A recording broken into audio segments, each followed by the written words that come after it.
I'll get that going. Okay. Well, I know more people are coming, but I have some things I want to say and some introductions. So it's great to see you all here today. For those of you who don't know me, my name is Ben Frank. I'm the Executive Director of the Center City Business Association. We are excited to be here with you today with our new name and brand in our 45th year of service to the Philadelphia business community. For those who are not familiar with us, we've been dedicated to making Center City the strong central business core that supports the economic success of the entire region. Our new name more inclusively communicates that we represent all businesses and better reflects our mission and our members. We provide opportunities, educate our community, embrace differences, which creates a vibrant environment for ripe for collaboration and growth. So thanks to members and guests for your continued support. It's been a long 2 years. We have a lot of work to do to bring more people back to Center City. So while this event offers an opportunity for members to attend from home or the office, we are busy planning many in-person events. If you have ideas or suggestions for speakers or event topics, please post them in the chat or email me later. For today's event, just so you know, we are recording it so we can share afterwards. We generally mute everyone to maintain audio and visual controls. Please do use the chat for questions, comments, suggestions, and to connect with each other. You should also post your LinkedIn profile, and if you have one, your company page so everyone can connect. Real quick, we have a few events coming up. Some are on the screen, but we are planning in-person Lunch with the City's Leaders in May with Nick Bayer, the founder and CEO of Saxby's Coffee. Also in May, we have our Women Changing the City at Rivers Casino on the 17th, and we have an in-person happy hour breakfast at American Executive Centers. You can find full details and the list on centercitybusiness.org. I do want to acknowledge our sustaining sponsor and preferred benefits provider, Michael Craig, Penworth Financial Services. Michael is here today, and you can learn more about his services at penworth.com. I've posted some of these important links in the chat already. I was a big fan and early adopter of LinkedIn, but I never understood what to do with the company page. I'm not sure anyone did since 2000 and what was it, 4, Courtney? In the beginning, we set it up like an employee. So the first name was Center and the last name was City, but that didn't work really well. But a lot has changed, and there's a lot you can do with a company page to get, keep, and use attention. So I'm really excited to introduce today's speaker. Cass Bailey is the CEO of Slice Communications, the founder and current chairwoman of Social Media Day, and the creator of the My Mom Is children's book series. She has been working in marketing communications for more than 20 years and has authored 2 books on the subject, Pay Attention and Social Media is About People. Cass has a background in international politics, economics, and philosophy, but communication has become her passion.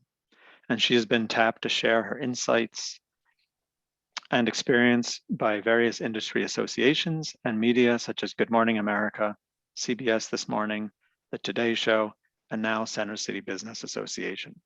Her full biography is on her website, which I posted in the chat. So let's get started. Please join me in waving a warm welcome to Cass Bailey. Thanks so much, Ben. Really appreciate it. And I am so glad to be here today to share this topic with all of you. This is the way that I'm thinking we're going to do it. I'm going to have a couple of slides to share. We're going to go through those slides. I'm going to ask some questions of everybody here. So have those chat windows open because I want to learn about everybody here. And then we're going to go into like real life, real time. I'm going to show you some things on the back end of LinkedIn pages. So just to get started, like I said, I'm going to share a couple of slides with you. And this is really just about a way to think about and to structure your communications plan within the context and within the thinking of LinkedIn. So hopefully you can see my screen. I'm going to turn into a slideshow in just a minute and share with you this thinking. Ben mentioned that I've written a couple of books. That is true. I have, in conjunction with our Chief Strategy Officer, Dana Schmidt. Those books are actually going to be available in June. So both the Pay Attention book and social media is about people. Our publishers told us they will be coming out in June. So if you want to get, a copy of it, or you want more information, you can certainly chat me as well. So while my slides are loading, I'll just tell you a little bit about us. Our agency was founded in 2008 here in Center City. Right now I'm sitting in Center City at a co-working space in Industrious at 9th and Market. We focus really on PR, social media, email marketing, and content, but social media was one of the earliest reasons that we started our firm. We are certified woman-owned. We have been named a best place to work. We run on a system called Traction. And as Ben mentioned, we started and help to run. Now we have an incredible board of directors, a 501c3 nonprofit called Social Media Day PHL. It is a membership organization. And we also have a conference coming up on June 30th. And at that conference, we are going to have a speaker from LinkedIn in person here in Philadelphia, who's going to be talking about B2B marketing trends, specifically as it relates to LinkedIn. So if today you get really excited and have a bigger appetite for learning more about social and specifically more about LinkedIn, you can come to Social Media Day. We'd love to have you. Okay, so our reason for being is to get people to pay attention, right? And today's topic is all about getting, keeping, and using that attention. But before we do this, I want to kind of like run through this idea of attention and who you get it from and how you get it and what you do with that attention. So like Ben mentioned, I've been working this industry for about 20 years now. And over the years, we identified that there are really 5 primary types of attention. We have awareness, right? That means that people know that you exist, that you and your business exist. We have connected attention. And this is where they say, okay, I want to know more, right? Like I want to connect to you. I want to stay connected to you. I'm not quite ready to buy, but like I'm interested in what you had to say. We have engaged attention, which is where like people start to have this two-way back and forth conversation with you. They're like, okay, let me set up a demo, or I want to comment, or I want to share, or I want to participate in I want to come to your webinar, right? I want to participate in some way. We have converted attention, which is where people are like, okay, I'm ready to become part of the company and part of your future growth. And then finally, we have advocate attention. And this is where they're using the attention that they are getting in order to get attention for you. So let's think about this, right? Like we can't always just jump to converted attention. That's not how humans work. We need to start with some sort of awareness. They need to know about you. Then sometimes they switch right to engage. They're like, yeah, tell me more. Let's start to interact. I want to come to your webinar. I want to blah, blah, blah. And they hit connected, but they skip right to it.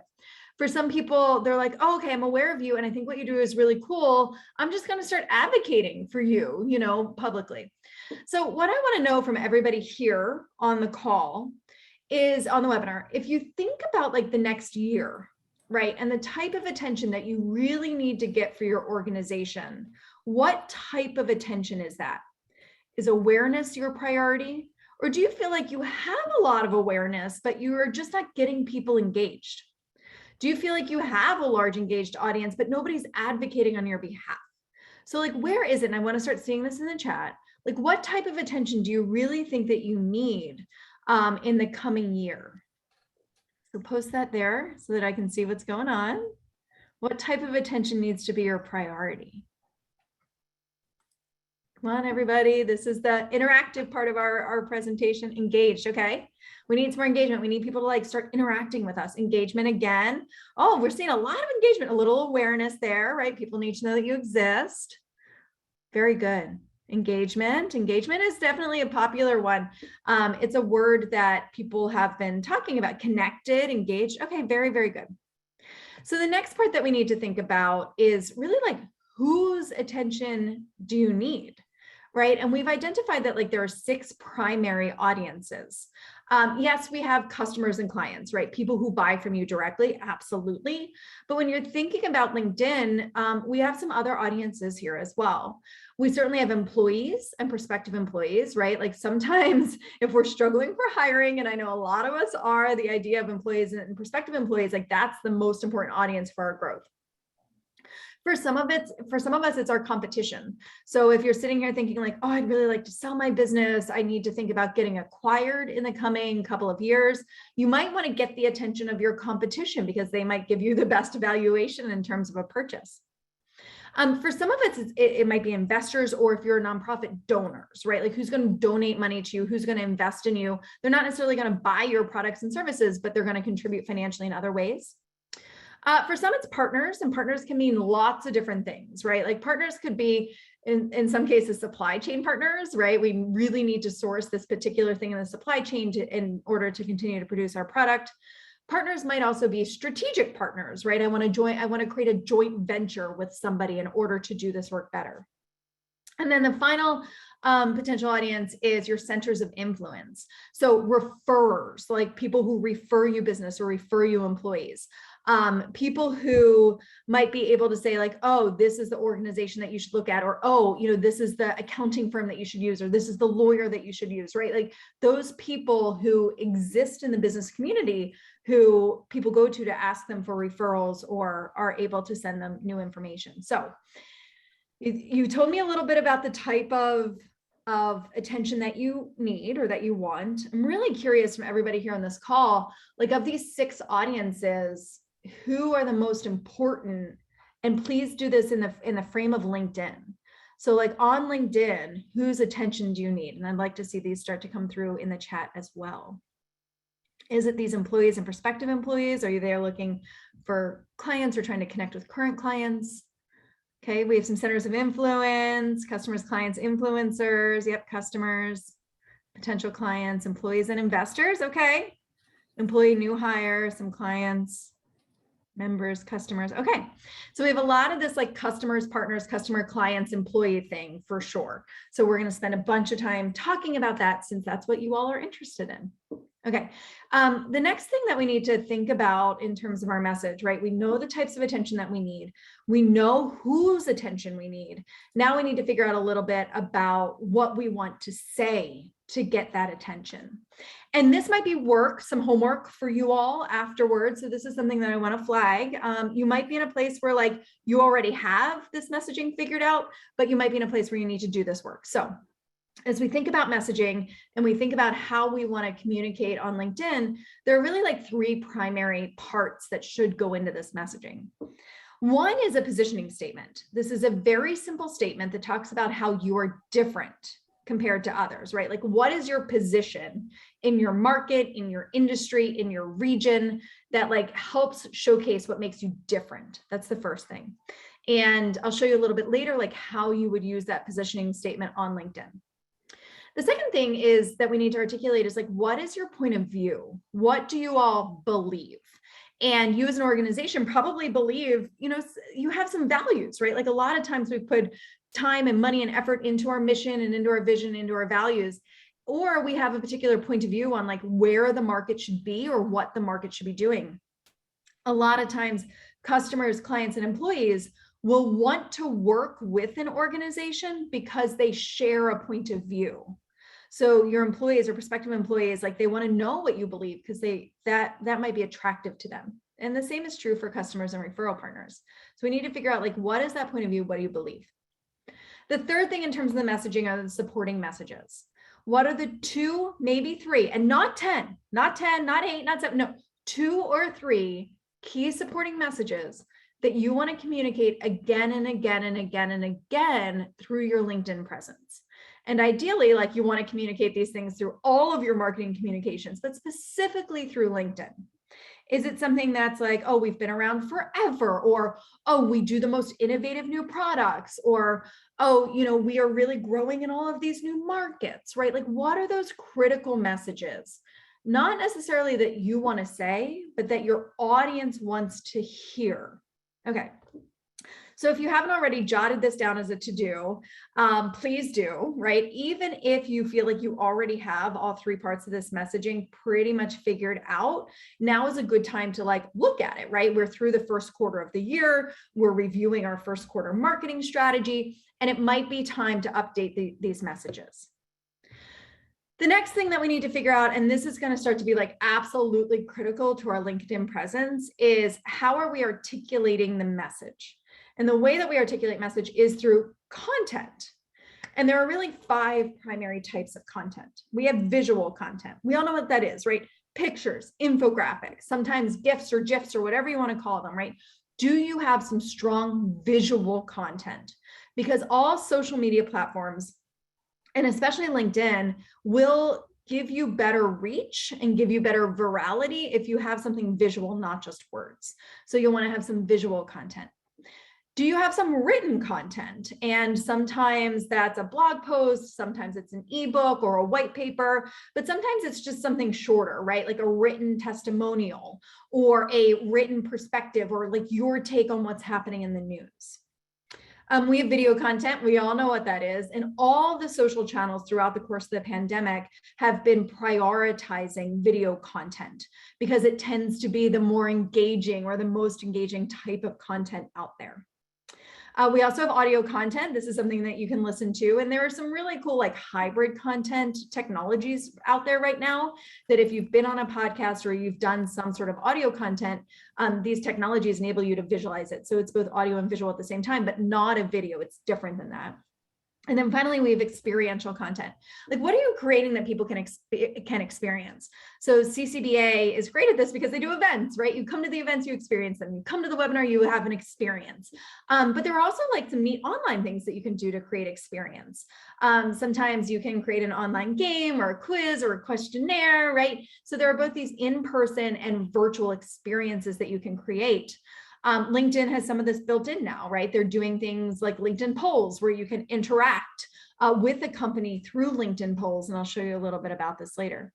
So before we move on, like 5 types of content is a lot of content. And it takes a tremendous amount of like time and energy and money to do these things. So as you all are thinking about like what's realistic for you, I would love for you to put in the chat, like the 2 types of content. Like, are there 2 types of content that you feel like you or your organization, or if you have an agency partner, or even like the subject matter experts within your organization, like 2 types of content that you could do consistently on LinkedIn? 2. So put your 2 in the chat. I'd love to see them. Visual and written, visual and video. Okay. Okay. We're kind of like hanging out on this like written, visual, a little bit of audio there. Very good. Video, visual and written. Good. So experiential video. Awesome. So you all can see that like there are 2 things that you can probably do on LinkedIn. Now, the reason that I asked for 2, whereas on all the other categories, I just asked you for 1, I asked you for 2 in this category because having some sort of diversity of content delivery type is going to help you out tremendously on LinkedIn. And I'll show you that a little bit later. But you have to commit to 2. Just doing written or just doing visual or even just doing video is not going to get you to the point where you're really keeping and using attention.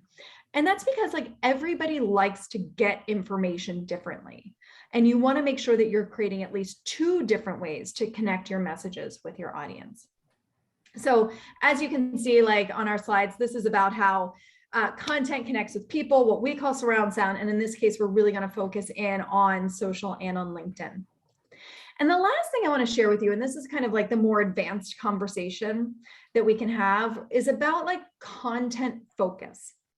So we start to move people from aware to connected when we give them something relevant, where it's like very, very clear that this message or this content is for you. It solves your problem. It addresses your aspiration.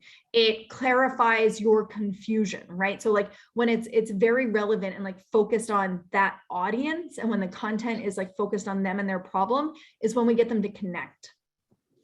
We move people from connected to engaged when we give them something insightful. Now, I saw that a lot of you put in the chat that like engaged is what you want, right? Like you really want this idea of like getting people to interact and do a back and forth with you. And you're going to be most effective at doing that when your content is focused on insights. New thinking, new perspectives, new data, new research, new ways of addressing a current problem, right? So if engagement is your focus, your content has to be around insights. We move people from engaged to converted when we give them something actionable, where we say like, this is what you should do. This is how you should handle it. This is how you should address it. This is how you take the first step. This is how you have the conversation within the organization to create alignment about blah, blah, blah, whatever, right? And then finally, we move people from converted to advocate when we give them something inspiring, where we say, hey, doing this thing together, we can better bring business back to Center City, or doing this thing together, if you give it, then we're going to be able to provide more opportunities for people to find the right jobs. So think about like inspiring content being that thing, that focus for advocates. Okay, but for a lot of you today, it was about insightfulness and about engagement. So we're going to talk way more about that as we head into our LinkedIn conversation. So at this point, I'm going to move actually into LinkedIn and into LinkedIn company pages and show you some things. But before I do that, does anybody have any questions that they want to address as it relates to types of attention or target audience or messaging or content? If you do, you can put that here. And if not, that's okay. We will get into LinkedIn. Okay. It should be loading momentarily. And I have actually logged into my LinkedIn. So you all are going to get to see some stuff about Slice, about our agency, what we look at, how we use it, and hopefully a lot of what we share today will be very addressable to you in your organizations.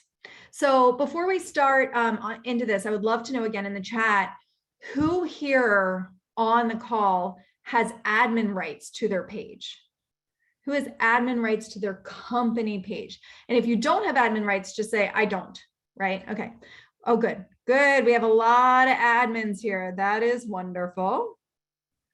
Super admins, fantastic. So a lot of what I can share with you today, you will be able to do right away.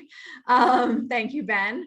But some of you, if you don't have something here, admin rights, you might want to get them or talk to the people who have the admin rights. So you can see here that I am logged in as my super admin. If I wanted to view it as a member, I would just click this button up here. And sometimes I do want to view it as a member because I want to see the page the way that other people see the page. So if you log in and it doesn't look like this, it's probably because you're not viewing it as an admin and you want to do that. So the first thing that I want you all to look at is, some critical parts, like the first things that people see as it relates to your page. And you'll see here that we have this header photo. I think everybody can see that. And the header photo is really important. We do recommend that you change it regularly. For us, we do change it quite often. Right now, we have some of our team members on it. In the past, we've also had in-person photos of our team. We've had just graphics. As we get ready to start to launch the books, you're going to see these graphics change as well to be focused on the books.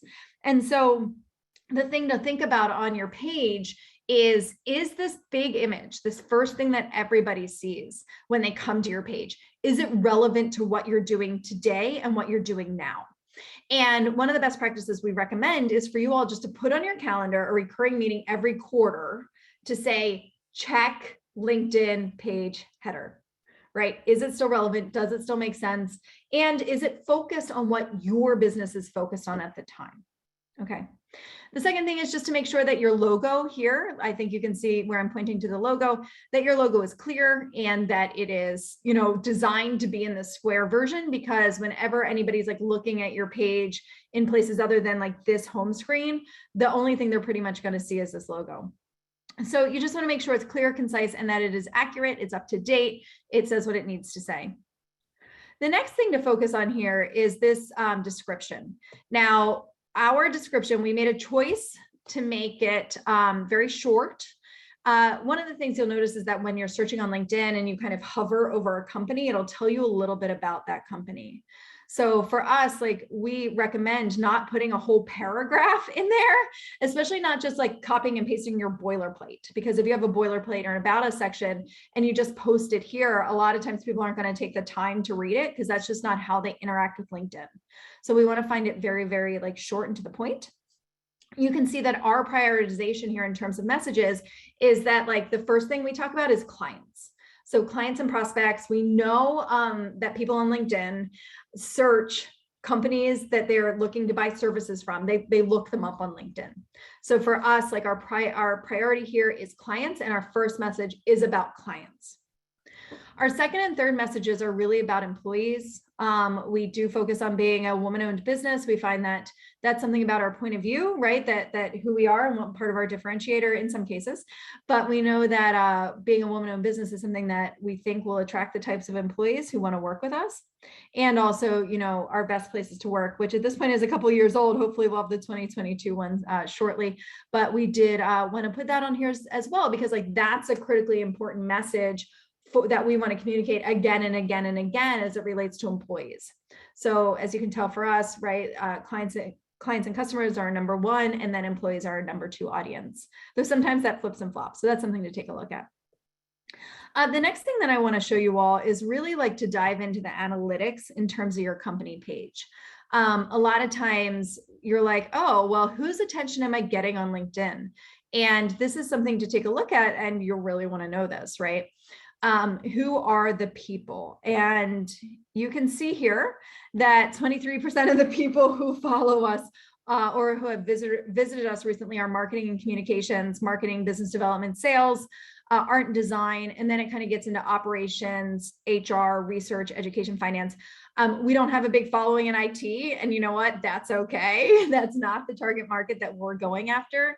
So one of the things for you all to look at is like, okay, what is the job function of the people that are visiting you on LinkedIn? And just make sure that it's the right people. If it's not the right people, chances are there's something like wrong in your LinkedIn and in your LinkedIn company page, and there's something wrong in terms of like how you're positioning it and talking about yourself. The second thing to look at here in the analytics are really the updates. So you can see here, we work with Philly Pretzel Factory. And so one of the things that we shared yesterday was that it was, you know, National Pretzel Day. This was really about keeping the attention of our current client, not necessarily like getting attention from new clients. It really was about that like top of mind and support of our current client. And you can see here like the number of impressions that we got, not a ton, but you know, there are some there, a couple of reactions, a couple of click-through rate. One of the things to look at here is, you know, which are the posts that are getting the most engagement, that are getting the most impressions. You can see this one is one that did really well for us and continues to do well for us. It is a post about experiential content that we're creating. So we're doing a webinar called Email Marketing is Not Dead. It's something that was relevant to our audience. It's also insightful for them, right? This idea of like, here's some new thoughts and thinking about email marketing so that you don't think it's dead. A lot of people will say that email marketing is dead. That is not our point of view at all. And you can see here that like our impressions were pretty good. Our engagement rate is also pretty good. Like anything over 3 on LinkedIn is actually really strong. And so like that post in particular was a good one for us. And that's what we wanted, right? Like we want that post to do really well because we want it to drive people to sign up for our webinar. So I definitely recommend you look at that. You can see that our comments and reactions for the week were a little down. Our shares were definitely down. And so we want to just like take a look at that. This is one of my favorite things in terms of LinkedIn that it provides us, which are the followers. You can see that in terms of location, most of our audience is here in the Philly area, a little bit in New York, a little bit in DC, and then tiny little bits in like some other areas. But we do most of our work in Philly. Most of our team members are from Philly, though not all. And so we definitely want that to be our highest priority. You can also see in terms of company size, for us, our target audience really is that 51 to 200 employees. And that's where we have the largest following. But for some of you, maybe your biggest target audience are the 1 to 10 employees. And you'll be able to know through these analytics whether or not you have that audience. But 51 to 200 is exactly our focus, actually. And we continue to have our largest following there. 11 to 50 is next. That's something that we're trying to work on to actually like continue to get followers who work at bigger companies. But it's just, you know, something that we're working on. We also want to know the seniority of our followers. So about 32% of our followers are senior level people. That's where we want it to be. But we do have 30% entry level. And that's really interesting. I think that has a lot to do with our internship program. We have a very large and active internship program, as well as some of our hiring and some of our recruiting efforts that we currently have out there. So this is also an area where we need to continue to do work and get better and better in terms of making sure that the seniority of our audience is right. So those are some things in terms of analytics that we think that everybody should be looking at on a regular basis. Like, are you getting that target audience on your LinkedIn? And if you're not, then like what's going on, right? And what are the issues there? I do also just want to share with you a little bit about what we're seeing in content. These are some newer functions that that LinkedIn is enabling us to start to work on, which is this idea of recommending content to employees. There's also a new function in here, which I apparently do not have set up, that's focused on content suggestion. So how to start to suggest content to employees. Okay, so I'm going to go home just for a second and answer any questions that anybody wants to put in there related to the analytics on the page, because page analytics will really tell you whether you're getting the attention from the right people and whether or not they are from the right size of companies in the right geographic area. Anybody have questions about that? Okay. Cool. So now let's talk a little bit about posting as the page. And whenever you want to do that, you can start here and create a post. And you have the ability to either send it to everybody or to select a target audience. And that's really up to you.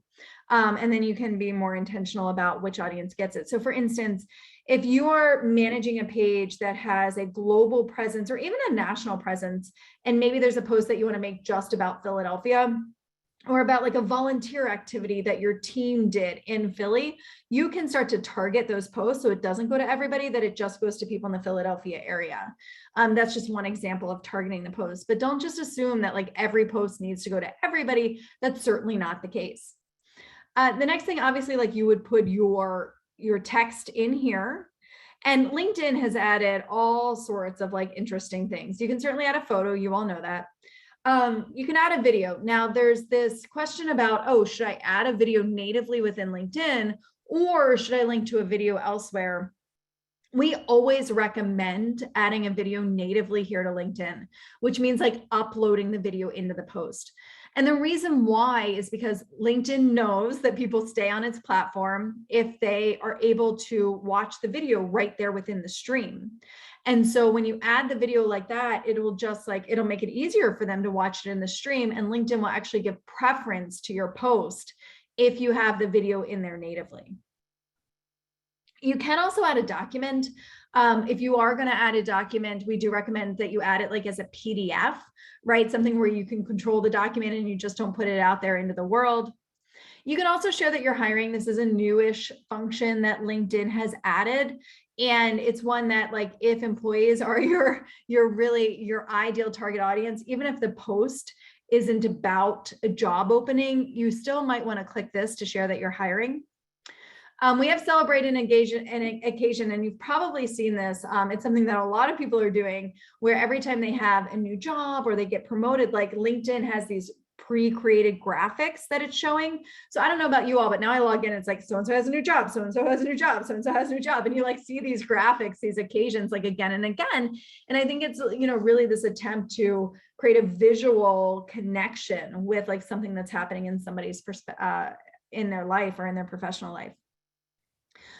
There is this function called create a poll, and we highly, highly recommend using create a poll. Not every day. You don't want to create a poll every day, but if one of your goals is engagement, you want to start creating a poll at least once a week. And what's great about polls is that it creates a built-in engagement, but then also you can take the poll results and turn that into a graphic, right? You can turn it into visual content, or you can write a blog post about it. You can turn it into written content, or you can use that poll in an upcoming event or an upcoming webinar. And so creating like a steady stream of polls, right, is a very good way to start to get people to engage with you on LinkedIn. And then it also, like I said, gives you secondary content based on that poll. If you're not sure, like, what should I be polling about? Like, what should I be asking about? A good thing is to like talk to your sales team, talk to your customer service team, and say like, what have people been asking about? Like, what questions do they have that are going on? Because a lot of times you could use that inspiration to create a poll. We've also found that like in a lot of cases, you can create even a monthly poll, like once a month, and you can brainstorm them and put them together for the next 6 months. So this is like a very easy way to create engagement that LinkedIn is giving us, now. Then they also give you this. Now, there's one thing here that you don't see, well, two things. One is offer help, right? Like you as a page can start to offer help and say, hey, we are looking, our team is looking to volunteer at a nonprofit organization. That's one way to offer help. Or, oh, if there's been a national flood or disaster in your area, you can say, oh, we're collecting canned goods and we're happy to help any, right? So like there is this offer of help, and we want to start to see more companies using that. And then finally, there is create an event. And if you're having an event, if you're having a webinar, right, LinkedIn is going to give priority and is really going to focus on pushing these events because they want to support businesses who are creating experiential content, right? They built it right here into the platform. And so I think that's something that we want to see more and more people using if they're creating either an in-person or a live event. Okay. So here, right, again, it allows you to do anyone. You can either have anyone comment or no one comment. So you can turn off comments. If your goal is engagement, don't do that. That's a terrible idea. But if there's something that you really don't want anybody to comment on, you know that you can do that. And then the last thing I want to share here is that like LinkedIn has add a hashtag. And if you put in something like marketing in terms of your hashtag, it'll give you all sorts of suggestions. Look at all these suggestions. Now, before we open this like Pandora's box of hashtags, let me share some thoughts. The whole idea behind a hashtag is discoverability, right? The idea that like you want your post to be discovered by people who are interested in these topics. And so you don't want to put a hashtag on something that like nobody will ever discover because they won't even think to look at it, right? That's not the point. The point of a hashtag is to make it so that people who are interested in a topic can find other stuff on that topic. So marketing is a good example. If you have something that's related to business development, or there are even some Philly ones. So Philly business, Philly real estate, Philly realtor, right? All of these are Philly tech, the Phillies, Philly jobs, right? These are all good things to use because LinkedIn is showing you that people are using them. A lot of times people ask us like, well, how many hashtags should I put on something? And it very much depends on like, what is the topic of that thing? Like, are you doing a live event on marketing, specifically talking about LinkedIn for an audience in Philly? Okay, well, then you might want to use 4 or 5 hashtags because you want to be discovered around all of those different topics. There's a question quite often about branded hashtags. I do recommend using them in very specific cases. So if you are just using a hashtag to talk about your stuff and nobody else is ever going to use it, you might not want to do it, right? But if you have an audience, a built-in audience that you also want to use this like very specific branded hashtag so that you can find what they're talking about and that you can interact with them very easily, then that's something to do. So for instance, like when we have social media day, the conference, we actively ask people to use that hashtag on LinkedIn, on Twitter, on Instagram, even on Facebook, so that like we can find them, we can find their posts, we can find their photos and their videos or whatever. So if you have a community that you think is ready, willing, and eager to share things about a thing that you're all doing together, then yes, use that branded hashtag, communicate it consistently, you use it, get people to use it, because the business benefit of that is you're able to find them and engage with them. They're able to find and engage with each other, and they're able to more easily find and engage with you. So that's the thought on a branded hashtag. Okay, I'm going to discard that draft because we don't need to share that right now. The last thing that I want to talk about, and then we're going to open it up for questions because I know you might have some, is that we really need to start looking at like inviting connections. Like, how do we get more followers on our page? We currently have 3,682 followers. That's fine. I can tell you, like, we know way more people than that and have way more people than that, like even in our database. And so we constantly want to be growing this following. You can certainly invite your connections, right? You can say, hey, so-and-so, you should like follow my company page. That is not typically like all that effective, right? And it's not all that effective because it kind of shows up in their notifications. Maybe they choose to follow, maybe they don't, I don't know. But we do recommend actually spending a little bit of money, if you can, on LinkedIn advertising. And LinkedIn advertising is the most expensive, I would say, of the social media channel ads. We're looking at something like in the B2B space of somewhere around $4 per click. But it's an audience that is like a highly engaged, typically very sophisticated, and you can target this audience based on their job titles and their company size and the things that they're talking about. So while LinkedIn advertising is a little more expensive, and if and when you want to do a webinar specifically on that, we can, it's something to start playing around with, like maybe with $200, $300, $400 a month into LinkedIn ads. Focus on like growing that audience if connected attention is your goal. Focused on, doing some ads, and there are interesting lead gen ads that you can do that are really focused on like getting people back to your website if conversion is where your focus is. But just think about it. And you can see here, you can click on ads. It'll show you a little bit more about it. It's trying to like do more and more about that. You can see some ads that, oh, look, there we are. That's a bunch of us in Industrious. That's a photo we took about a week ago. You can see that like this ad is really focused on customers and clients. And it's a 2-minute read that we did in the ads. You can also see, and this has been really helpful, employee posts. So on Monday, we did a little webinar. Marissa, who's one of our employees, posted about it. Here's something that Leo posted. And what's great about this, and the fact that it has it right here, right now, is that you can actually just reshare it from your company page. Oh dear, there's a video of me. You can reshare it from your company page because you can see that your employees are posting it. And so we recommend using this, resharing stuff from your employees and your team members frequently. And you can see it's really good and really helpful as a way to like, I don't know what I'm going to post today. Well, take a look at what your employees are posting about. Just go to employee posts, see what they're posting about, and reshare. Okay, that was a lot. I see some questions in here. Go ahead, Ben.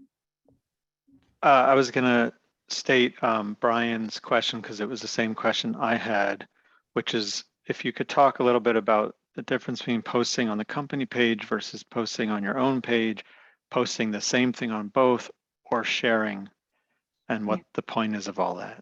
Sure. So there's a bunch of answers to that question. The first one is that you as an individual need to think about your LinkedIn presence separate from your company. So for instance, like if you're just posting exactly what your company is posting, like it's going to be boring for you and kind of a turnoff for your audience.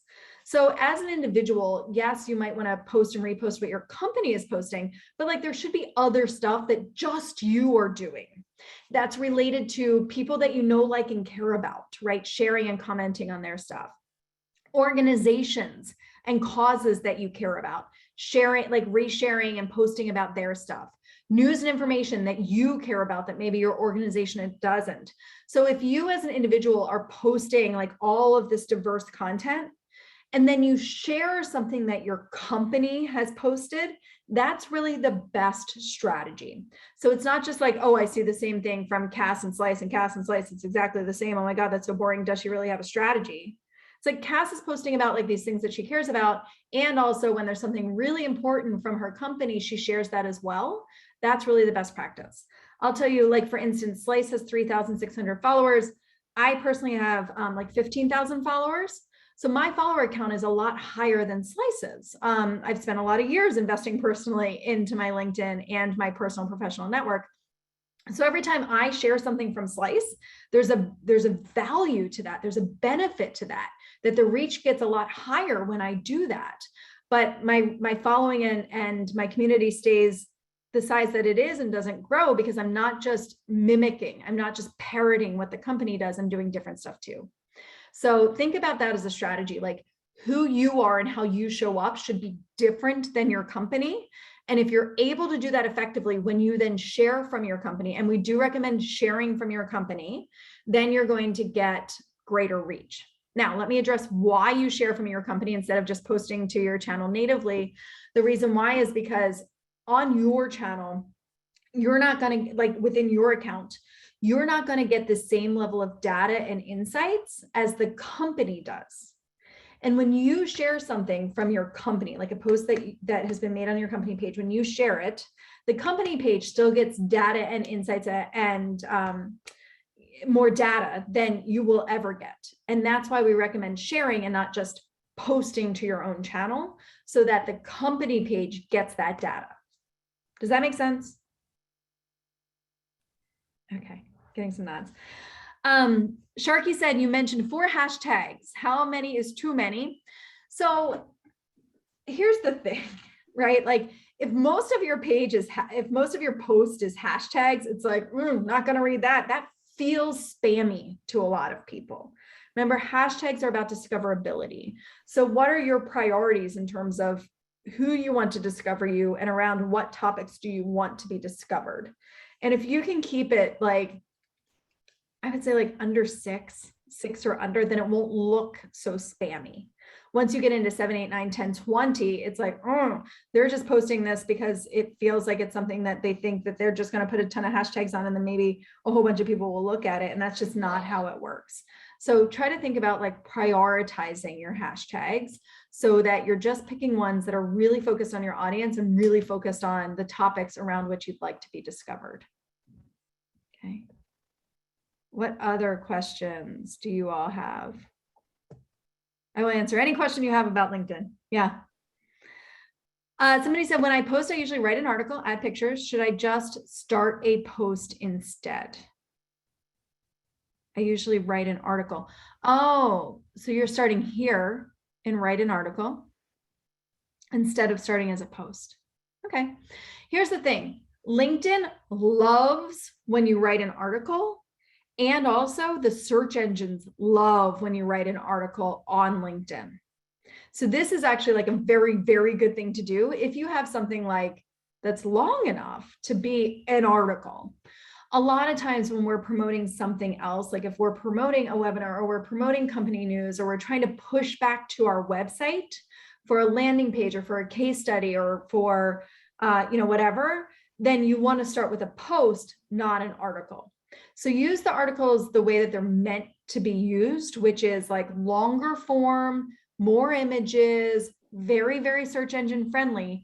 But most people will like read the article and then stop at the article and not necessarily do something like sign up for an event or go visit your website or apply for a job. The article is not meant to achieve those types of attention. It's meant to achieve like awareness primarily. Okay. There's a question, should we use the same hashtags every post? No, you shouldn't, because the hashtag should be relevant to the post. So, but let's say that like every post that you write is about marketing. That happens to be the case more or less for us. We might always use the hashtag marketing, but then we might use PR, or we might use email marketing, or we might use content, or we might use webinar, or we might use like Philly jobs, right?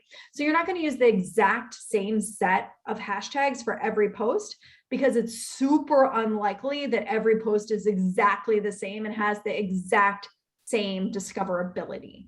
So mix it up, make sure that the hashtags that you're using are very, very focused on what that content is about.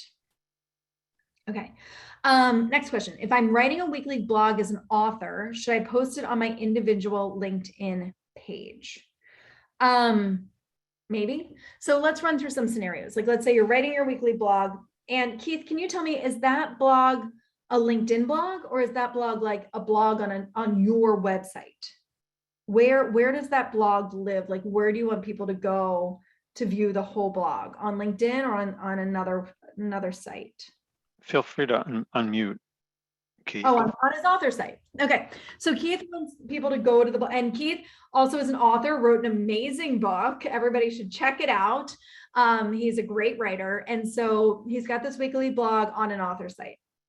So if what you're really trying to do is like get people to go from LinkedIn to your author site, you, Keith, as an author and somebody who's creating your own executive brand, I would say that you definitely want that on your individual LinkedIn page. Yes, right. And it's something that people might start to have a relationship with and like look for on a regular basis. So yes, it should go on your individual LinkedIn page. Now that said, like I mentioned, like depending on the rest of your company LinkedIn strategy, you may want that weekly blog post to show up on your company page, as long as there's like other stuff on your company page, right? It can't just be Keith's weekly blog that goes on the company page that is then shared to Keith's individual account. That is not a good look, right? So if you don't have anything else on your company page, just share it from your personal page, right? Just share it from your individual page if you have a more robust strategy. That said, like the best practice is if you're trying to drive traffic to a website, the post should come from the company and then should be shared by the individual. The other thing that you do by like making it available on the company page is that other employees, if they want to, they can share it as well. And your company page will get to capture all of that data and all of those insights. Okay. What else can I answer for you all?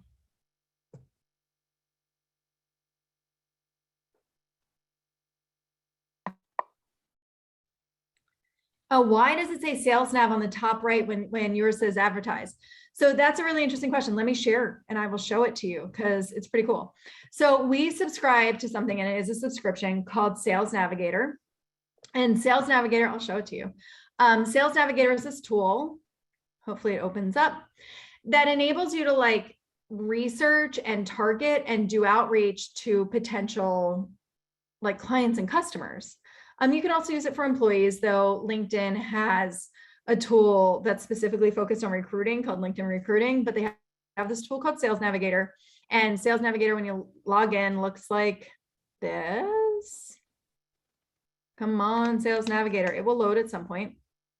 It looks like this. And it enables you to create saved searches for leads and customers that you're targeting. It also enables you to have alerts in terms of like, okay, I'm targeting this sort of company for my sales and business development. These are things that these companies are doing. So like you can actually set up these saved searches. LinkedIn will tell you, are they hiring? Are they looking for people? Have they experienced growth? It'll also show you, you can do messaging within there. You can do account filters. Like I said, you could do some save searches. There's this thing called referrals in there. It has all of these different tools that you can use for sales and business development and direct outreach. If there's like people that you're really targeting, see Verizon has been trending right now. They're not a target for me, but they might be for you. You can click view decision makers. You can star the account so that you're constantly watching like what that company is doing. You can see over here, you can set priority accounts. So accounts that you've starred or saved as high priority that like, if they have new decision makers or they've hired a whole bunch of employees, you can see all of that here. So Sales Navigator is a separate tool. It is a separate subscription. I think it costs like $80 or $90 a month to use, but if you're in sales and business development, it is a very valuable and useful tool. And that's why mine says Sales Navigator, because I put that tool in place and I pay for that subscription, where yours says advertise. For a lot of people, like LinkedIn is trying to push them to advertise, not necessarily to use Sales Navigator, because it's really only people in business development who would use it. So, but there are lots and lots of different tools and subscriptions that LinkedIn is now offering. Okay, next question. What's the difference between a group and a company page? Great question. So company page is really a place where like your company is posting as the company. The group is a community location. So the group is something that like people can join because they have a shared interest or a shared background, or they have like a shared, thing that they want to discuss. And so the group is something that you would create. So for people to have that like peer-to-peer discussion or sharing. For us, we have a LinkedIn group that is just for members of the Social Media Day nonprofit. So if you're a member of that nonprofit, we've created a group and everybody can go in there and like talk with each other and share case studies or social media examples, whatever it is that they want to share within that group. But it is a peer-to-peer communication as opposed to the page, which is like kind of this company communicating outwardly. Okay, I have time for, I think, for one more question. When hosting a webinar, how do you suggest inviting people to your industry and pushing it to people who it would relate to? So we've seen again and again and again that the most effective way to create in-person or webinar signups is actually email marketing. Email is still the primary driver of people signing up for events. And so if you're hosting events and you're doing a lot, you want to make sure that you have like a robust, clean, up-to-date email marketing strategy. Now that said, people are like, well, where do I get these email addresses? Do I buy a list? No, don't buy a list. Those people don't want you to spam them. However, if you spend some time growing your LinkedIn connections, there are actually tools LinkedIn used to do this for free, that you could get the email addresses of all of your LinkedIn contacts. LinkedIn doesn't let you do that anymore, but there are some third-party tools and apps that you can use that go in and get the email addresses from your LinkedIn contacts. You always want to follow the best practice of asking them to opt in to your email list. Again, you don't just want to spam people, but email is going to be the primary thing. We do definitely recommend posting and promoting webinars on LinkedIn and all of the rest of your social channels.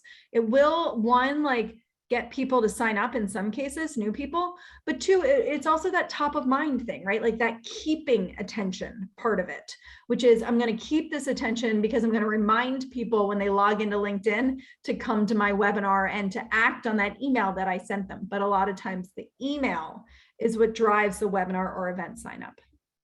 I guess you can go into your contacts and invite them individually to sign up for your email list, because you do have access to their email. You can definitely do that. It takes a lot of work and a lot of time. Thank you, everybody, Awesome. for being here and participating. Really appreciate it. Oh yes, there is a social media day discount if you want to come to the conference for all CCBA members. It's a 10% discount. We'll make sure that we get that out to everybody. Courtney, let's just flag that. It is in the chat for everyone there. It's in the chat. So there is a 10% discount if you want to come to Social Media Day for all CCBA members. Thank you, Cass, for everything, for your time, expertise. We did, assuming it worked, record this so we can send it to everybody here, and then hopefully we'll do another one soon. And most importantly, we hope to see you all in person at our next luncheon. Go to the website, sign up for events, and or email me or anybody with any questions. All right.